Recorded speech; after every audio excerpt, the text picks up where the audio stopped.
In the realm of modern warfare, few weapons inspire as much awe and fear as thermobaric weapons. These devastating tools of destruction, also known as aerosol bombs or vacuum bombs, possess an unmatched capacity for destruction. They unleash a wave of pressure and heat that can obliterate entire city blocks. Their use raises profound ethical and legal questions. In this exploration, we will delve into the science behind these weapons, their history of use, and the ongoing debate surrounding their place in modern warfare. Thermobaric weapons are unique in their reliance on atmospheric oxygen to fuel their explosive power. Unlike conventional explosives, which carry their own oxidizers, thermobaric weapons disperse a fine mist of fuel into the air. This fuel-air mixture is then ignited, creating a massive explosion with a significantly longer duration than traditional explosives.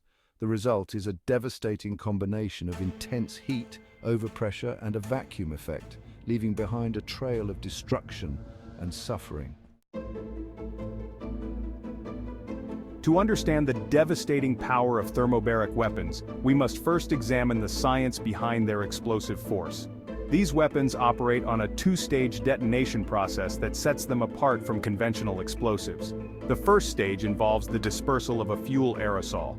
This aerosol mixes rapidly with the surrounding air, creating a cloud of highly combustible material. The second stage is the ignition of this fuel-air cloud. A secondary explosive charge detonates the cloud, creating a massive explosion that propagates through the surrounding environment.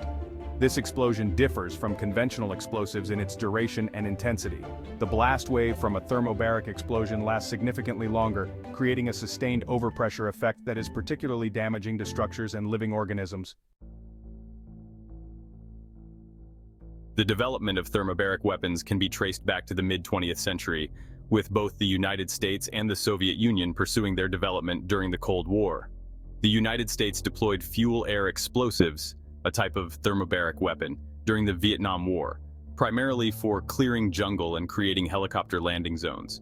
However, it was the Soviet Union that truly embraced the development of these weapons, creating a wide array of thermobaric munitions for various military applications. The post-Cold War era has seen the continued use of thermobaric weapons in various conflicts around the world. Russian forces have reportedly employed them in Chechnya, Syria, and most recently in the ongoing conflict in Ukraine. Their use in these conflicts has sparked international condemnation due to their devastating effects on civilian populations and infrastructure. The use of thermobaric weapons in densely populated urban environments raises serious concerns about their indiscriminate nature and the potential for widespread collateral damage.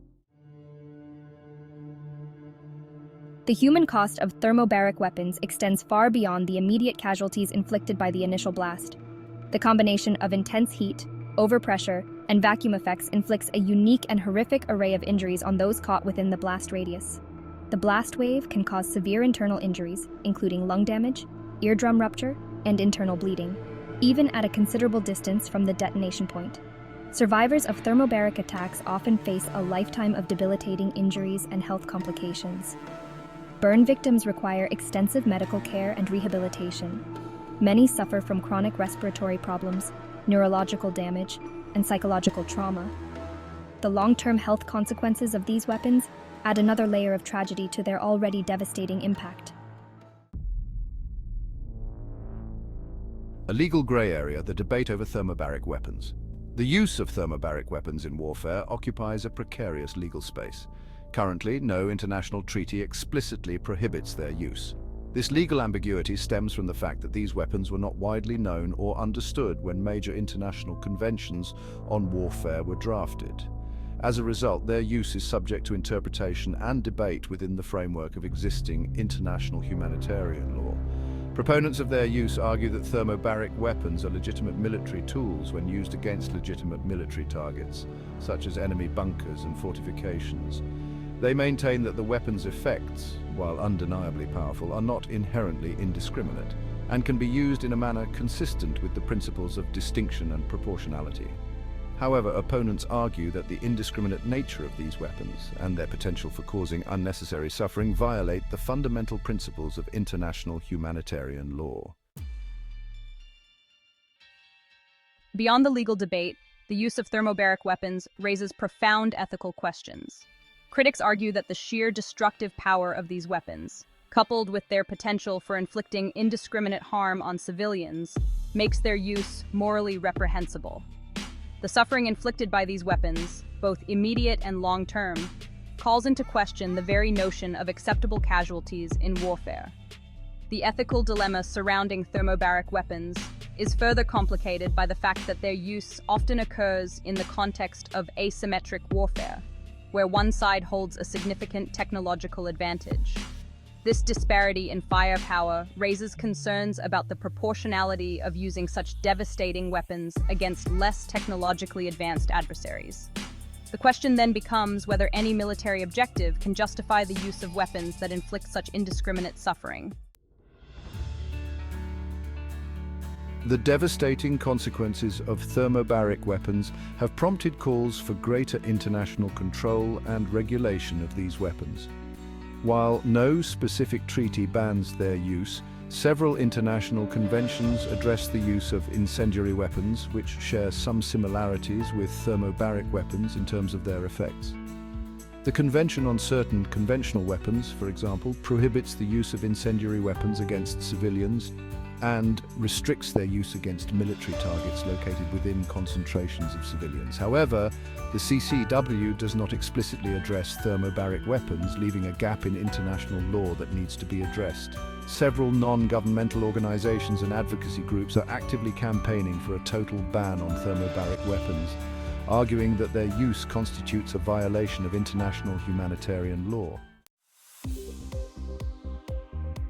The media plays a crucial role in shaping public perception and understanding of thermobaric weapons. Documentaries, news reports, and even fictional portrayals in films and television shows can influence public opinion and potentially impact policy decisions. Accurate and responsible reporting on the use of these weapons is essential to fostering informed debate and holding those who use them accountable. Media coverage should highlight the humanitarian consequences of their use, including the long-term health effects on survivors and the devastating impact on civilian populations and infrastructure. The devastating power of thermobaric weapons demands a collective response from the international community. Addressing the humanitarian concerns associated with these weapons requires a multifaceted approach that includes legal, ethical, and technological considerations. It is our shared responsibility to ensure that these weapons are never used again. The future of warfare, and indeed the future of humanity, may very well depend on our ability to find a path toward a safer and more peaceful world. One where the horrors of thermobaric warfare are relegated to the history books. This has been another video presentation by Wow Interesting. If you found this video informative, please like, share, and subscribe for more content.